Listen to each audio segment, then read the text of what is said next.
Winter Garden, Florida, a town of mystery and history. But what is it that makes this city so interesting?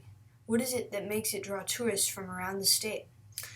In this film, we'll show you just that.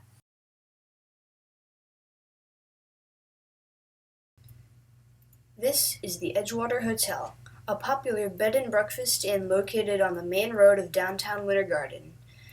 Here's Sherry Cox, an expert on the history of downtown Winter Garden, to tell us a little about the Edgewater Hotel. Edgewater Hotel opened in 1927 after several years of being built, and at that time the best idea for opening it was that there were so many fishermen coming from all over the country to fish at Lake Apopka. It was kind of known as the big mouth bass capital of the world. And so to capitalize on all of the people that came here to fish, they built the Edgewater Hotel. It became more of a tourist hotel at that point. This became a hotel that housed soldiers during World War II. Winter Garden used to be a railroad station. Railroad construction workers named the stop after its good year-round crops. This is how the Winter Garden today gets its name.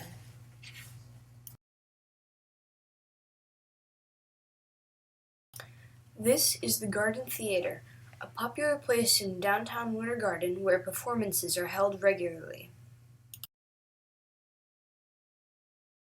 It was not the first garden theater. The history of theaters in the area goes back quite a long time. The first one that I believe we know of was down in the Dillard Boyd building down the street. My understanding, it was on the second floor, and it was very, very simple. It could have been just a blank wall and a small projector and some folding chairs. We're aware of that occupying that space in the early 1920s, right after film started, actually. There was actually a garden theater before this, and it was located right next door where the area of Pilar's is now. That was operated by Mr. Collie Biggers. It was his first theater in this area, and it was called the Garden Theater.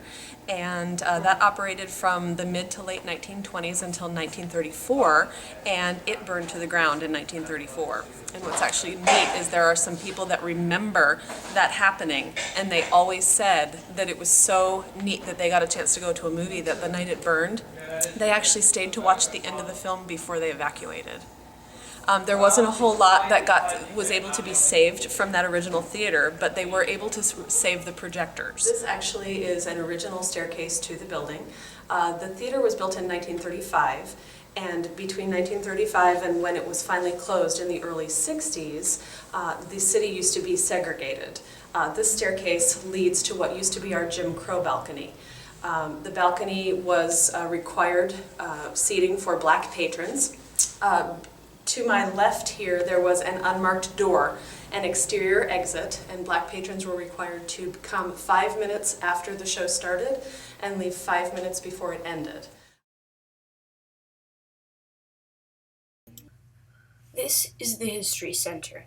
It has a large collection of items and artifacts dating back to as far as Winter Garden's earliest years.